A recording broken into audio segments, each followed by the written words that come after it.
Hi friends, public speaking की ongoing series में आपका स्वागत करता हूं मैं डॉक्टर आशीष, आपका द सोशल इन्फ्लुएंसर।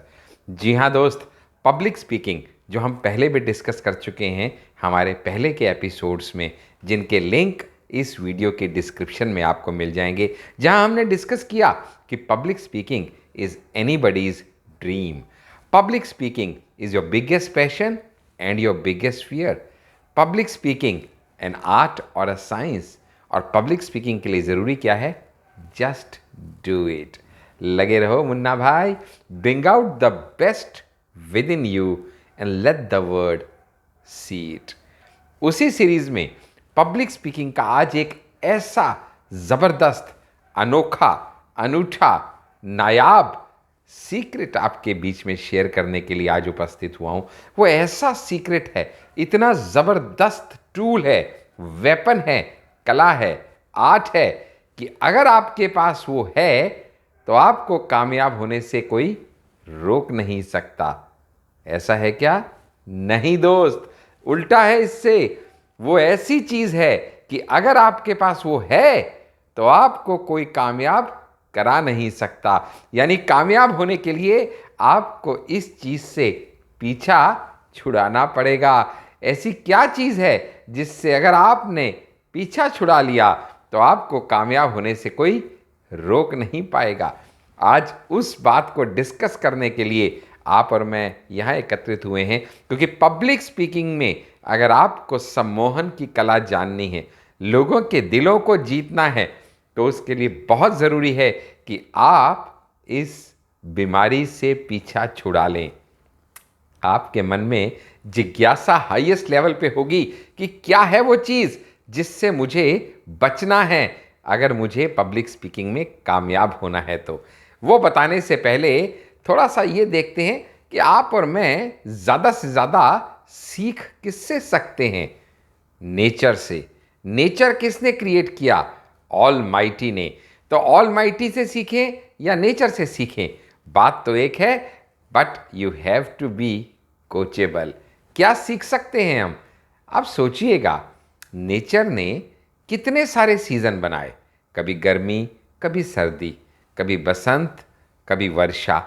इतने सारे सीजन्स अगर नहीं होते, और शायद एक ही सीजन होता, भले ही वो आपका फेवरेट वाला क्यों ना होता, तो क्या आप उससे बोर नहीं हो जाते? अच्छा, थोड़ा और इसको क्लैरिटी में समझते हैं। दिन और रात नेचर ने बनाए। आपको दिन पसंद है या रात मुझे नहीं मालूम, लेकिन अगर निरंतर एक ही चीज चलती रहती तो क्या आप उससे खुश रह पाते? और डिटेल में थोड़ा समझने का प्रयास अगर हम करें, कोई भी सक्सेस स्टोरी कैसे बनती है? Kabhi Khushi, Kabhi Gham. A story from poor person becoming mighty rich, और a powerless meek person becoming a power hub. Contrast, कहीं से कहीं पहुंचना। और ये सब चीज आपको क्या दिखाती हैं?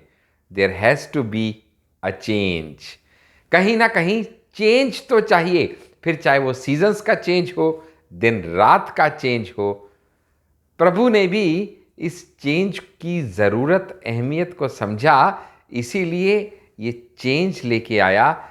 और अगर वो ऐसा नहीं करता और अगर एक ही तरह से वो चीज़ चलती रहती तो क्या ज़िंदगी का मज़ा होता? नीरस हो जाती, बोरिंग हो जाती। तो आप भी दोस्त पब्लिक स्पीकिंग में जब ऑडियंस के सामने बैठे होते हैं तो ऑडियंस अपना बहुकीमती समय आपको दे के आपके सामने बैठी होती है। शायद बहुत सी बार अगर आप एक पेड स्पीकर हैं तो अपना पैसा दे के भी आपके सामने बैठी होती है। ऐसे में अगर आप एक ही तरह से, एक ही टोन में, एक ही वॉल्यूम में, एक ही इंटेंसिटी में, एक ही स्पीड में, एक ही तरह की स्टोरीज बता के और एक ही तरह के थॉट और व्यूज़ पे एम्फेसिस दे के अगर अपनी बात रखेंगे तो क्या आपकी बात नीरस नहीं हो जाएगी? जी हाँ, मैं बात कर रहा हूं the biggest and the commonest sin in public speaking की, जिसका नाम है मोनोटोनी। मोनोटोनी मतलब एक समान रहना। एक समान? जी हां।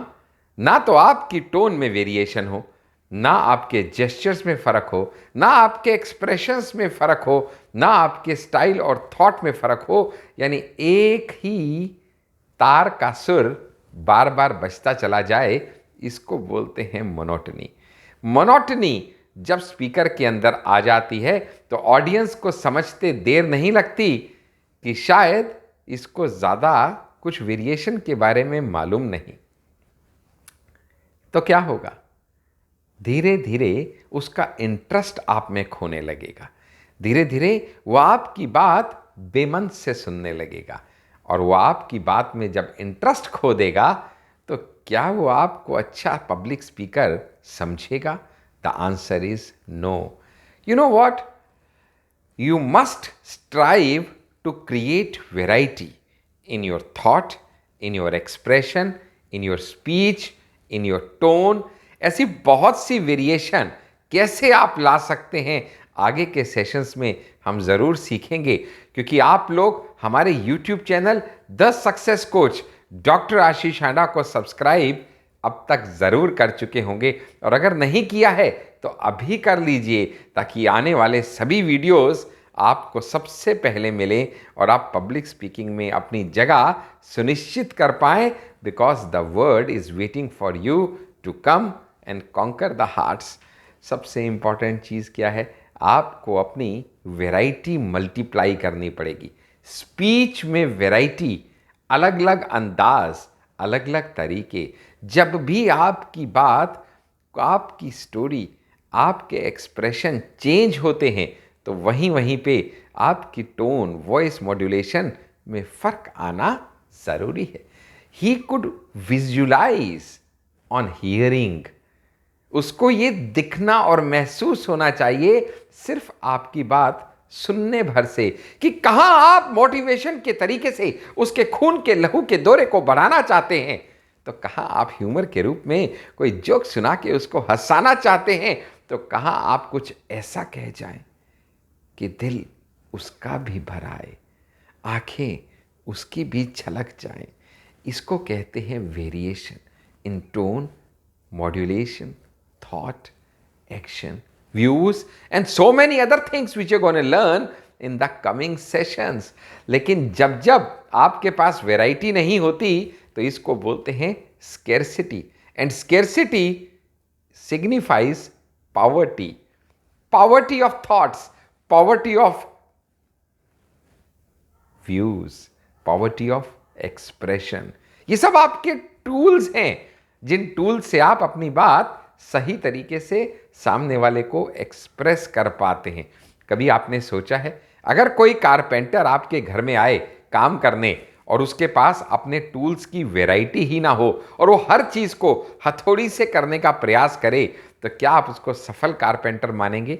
जवाब है नहीं। क्या उसका काम कुशल तरीके से होगा? अगेन जवाब है नहीं। यानी उसको अपने काम को अच्छे तरीके से करने के लिए अलग अलग टूल्स की ज़रूरत पड़ेगी। कहीं पतला पेचकस चाहिए होगा तो कहीं मोटा, कहीं छोटी हथौड़ी चाहिए होगी तो कहीं मोटी। तो जिस तरह का जहाँ ज़रूरत है वैसा टूल वहाँ इस्तेमाल करना। आपने युद्ध में देखा होगा ना, महाभारत, रामायणा, जो भी आपकी फेवरेट रही हो, अलग अलग मौके पे अलग अलग तरीके से अलग अलग तरह के शत्रु को जीतने के लिए योद्धा कैसे अलग अलग युद्ध प्रणाली का इस्तेमाल करते थे, अलग अलग किस्म के बाण निकालते थे। अरे उतना दूर काहे जाना, छोटे से में समझ लीजिए ना। चित्रकार अगर एक ही रंग से पूरा चित्र बना दे तो क्या मज़ा आएगा। फिर भले ही वो रंग उसका फेवरेट ही क्यों ना हो, उसको अलग अलग रंग चाहिए उस चित्र में जीवन भरने के लिए, उस चित्र को सराहनीय बनाने के लिए और एक मास्टर आर्ट क्रिएट करने के लिए। ठीक इसी तरीके से आप भी एक चित्रकार हैं जब आप पब्लिक स्पीकिंग में हैं, आपको भी एक पिक्चर ड्रॉ करनी है और वो पिक्चर ऐसी होनी चाहिए जिसको ऑडियंस देखें, वो पिक्चर ऐसी होनी चाहिए जिसको वो सराहें, वो पिक्चर ऐसी होनी चाहिए जो उनको बांध के रखे, और वो पिक्चर ऐसी होनी चाहिए जो कभी उनको हंसा दे तो कभी उनको रुला दे। लेकिन इंपॉर्टेंट ये है कि वो ये समझ जाएं कि ये जो व्यक्ति सामने खड़ा हमारे से रूबरू हो रहा है, ये दिल से बात कर रहा है। दिल से दिल मिलाने का प्रयास करना पब्लिक स्पीकिंग का सबसे बड़ा गुर है। ऐसे बहुत सारे गुर आप और सीखेंगे, जानेंगे, समझेंगे जैसे जैसे आप हमारे साथ आगे बढ़ते चले जाएंगे। ये पब्लिक स्पीकिंग तो एक अथाह सागर है। मैं डॉक्टर आशीष, आपका सोशल इन्फ्लुएंसर, एक छोटा सा प्रयास कर रहा हूँ आपके बीच में इसके कुछ गुर रखने की। आप पहले के भी वीडियोस देखिएगा जिनका डिस्क्रिप्शन के अंदर हम लिंक आपके लिए ज़रूर भेज देंगे, और आप इस वीडियो को भी अगर अच्छा समझें, शेयर करें, लाइक करें, कमेंट करें, चैनल को सब्सक्राइब करें। लेकिन इम्पॉर्टेंट ये है कि जितनी बातें भी आपके बीच में मैं लेके आ रहा हूँ, इन सब बातों पे अमल करें। सिर्फ सुनने भर से कुछ नहीं होगा मेरी जान, इनके ऊपर अमल कीजिए। Public speaking is not only talking in the public कि 100, 200, 500, 1000 लोग होंगे, ये सिर्फ उन्हीं के लिए है। नहीं दोस्त, कोई भी व्यक्ति 4 लोगों के बीच में भी अगर बात कर रहा है तो कुछ ऐसी बातें हैं जो उसको ध्यान रखना है। हर एक टॉपिक में ऐसी ही कुछ विषय, ऐसा ही कुछ चर्चा आपके बीच में हम करते चले जाएंगे। मकसद एक ही है कि आपको लोगों के दिलों पे राज करने की कला आ जाए। आप बोलें तो ऐसा कि लोग सुनने पे मजबूर हो जाएं, आपकी बात लोगों के दिमाग और दिल दोनों को छू के चली जाए, तो पब्लिक स्पीकिंग में आप महारत हासिल कर सकते हैं। इन्हीं शब्दों के साथ और इसी उम्मीद के साथ कि हमारे YouTube channel the success coach doctor Ashish Handa को ना तो आप सब्सक्राइब करना भूलेंगे, ना ही इस वीडियो को शेयर करना भूलेंगे अपने सभी ग्रुप्स में। मैं डॉक्टर आशीष, आपका सोशल इन्फ्लुएंसर, अब आपसे विदा चाहता हूं।